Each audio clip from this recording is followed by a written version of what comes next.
Hello everybody, welcome back to my channel. My name is Chelsea for those of you who don't know, and I make videos about Disney mostly, but I also do a couple on veganism, sustainability, lifestyle, just anything that I want to make a video about really. So if that interests you, then make sure you hit the subscribe button and the little notification bell so that you get notified every time that I make a video. So today I'm going to be carrying on with my new little series that I'm doing. I obviously am looking the exact same as in my last video because it is literally 10 seconds after I pressed stop recording. So if you didn't watch my last video, I am going to be filming 7 videos today and tomorrow, all about becoming a Disney performer. So everything that you need to know to become a Disney performer, and I'm going to go through it with you guys in detail. So today's video is going to be what do I need to do once I get my contract. So yeah, I'm just going to get straight into the video. So the first thing that you're going to do when your contract comes through is probably cry.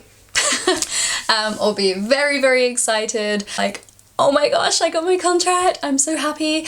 And yeah, literally when my contract came through, I literally just freaked out. I cried. I was so happy. I went downstairs in tears and my parents were like, oh my gosh, are you okay? And I was like, these are happy tears, these are happy tears. And I was like, oh my gosh, my contract just came through. Like, I couldn't even speak. I was speechless. I was so happy. So yeah, when I got that email, I was like crazy excited. I'm basically gonna go through this email like about your contract and what you need to do once you get your contract, and yeah. Basically, your contract will tell you what kind of contract you're getting, so whether it's a CDI or a CDD. So they do explain this in the audition, but basically a CDD is a contract date to date, and a CDI, I have no idea what it stands for, but it's basically an open-ended contract. So those are the two different types of contracts. A CDD could be as short as like 3 months or as long as like maybe a year or so, and then a CDI just you get your start date and then you leave whenever you want to leave. It will basically tell you your hours of work, so 35 hours, and then what your role is, and then whether you're doing parade or not. And then it's going to tell you just like about your wages and stuff, and then it's going to tell you your arrival date and your start date. And then you're going to have to reply to the email with like your passport, your birth certificate, and then your bank details so that they can pay you into your, I mean, if you're English, your English account, or wherever you're from, they can pay you into your bank account for the first month that you're working there, and then after that, then you'll have a French bank account so they can pay you into that.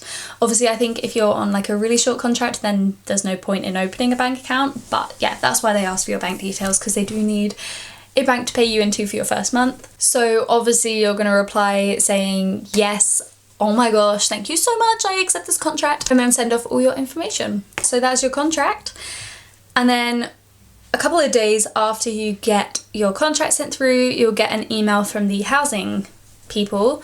So if you're on a CDD, I don't know exactly how it works, but I'm assuming it will be pretty similar. The CDD accommodation is cheaper as well. So yeah, basically you'll get an email from your housing people asking them if you want to live there. So you can say no and that you're going to find your own place.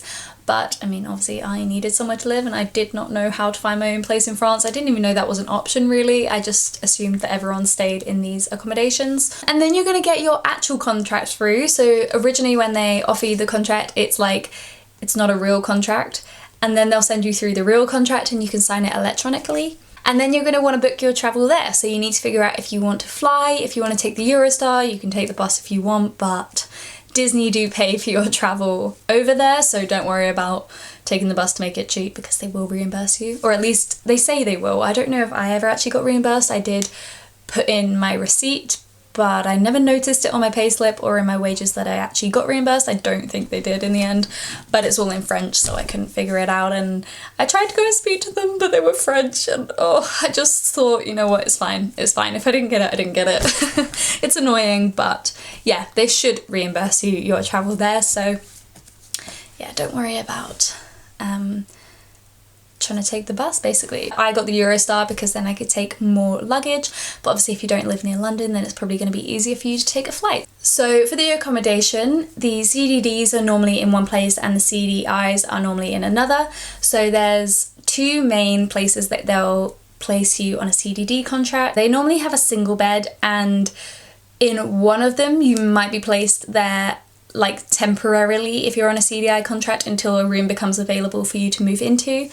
But if you're in there temporarily, then it's quite likely that you're going to get a roommate for a few weeks. I don't think they give you a roommate if you're going to be like living there for the entirety of your contract. They might if it's just a short contract, but if it's a longer CDD contract, then I don't think you'll have a roommate. I'm not 100% sure, but I'm pretty sure most people got their own room. As I say, there are 2 accommodations for the CDD. One of them is a lot nicer than the other one, but you know, I think they're both fine. They're small, but they're big enough for what you need. In one of them, the nicer one, there are actually some rooms that are pretty big, so if you get those, then you're very, very lucky. But yeah, I mean, I want one of those for my next contract because that would be lovely after the accommodation that I had. And then if you're on a CDI, then there are 3 main buildings around the shopping centre, Val d'Europe. And yeah, 2 of them are on one side of the shopping centre and one's on the other side. And they all look exactly the same inside. The storage is a bit different.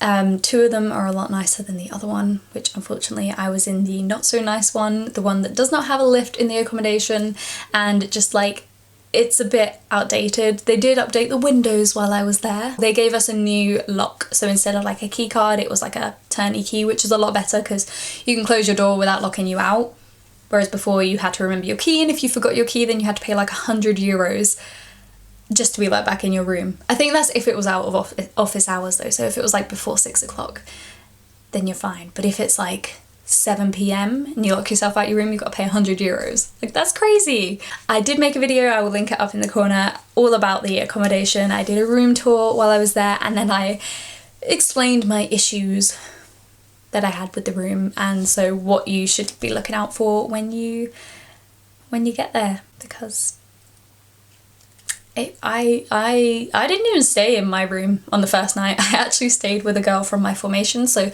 I literally met her that day, and I was like messaging them like, I hate my room, like I don't even have a duvet, I didn't have anything, like it was dirty, it was so dirty, and like there was like splat marks on the wall, and oh my god, it was disgusting. And I didn't have any cleaning products at that time because I didn't take them with me.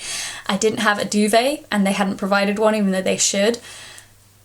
And so yeah, I ended up staying with her and her parents first night I met her, and yeah, it was meant to be because now we're like best friends. But yeah, so that was my first night. It was pretty stressful, and I know that I've gone off on a right old tangent here, but it's still important information that I don't think I've planned into another video. So if you're on a CDI, you're more likely to get a double bed. Well, it's a small double bed, but you're more likely to get it. It is a sofa bed though, or you could be in the other accommodation where you just get a single bed. But yeah, those are pretty much the only differences between the rooms, is the bed size.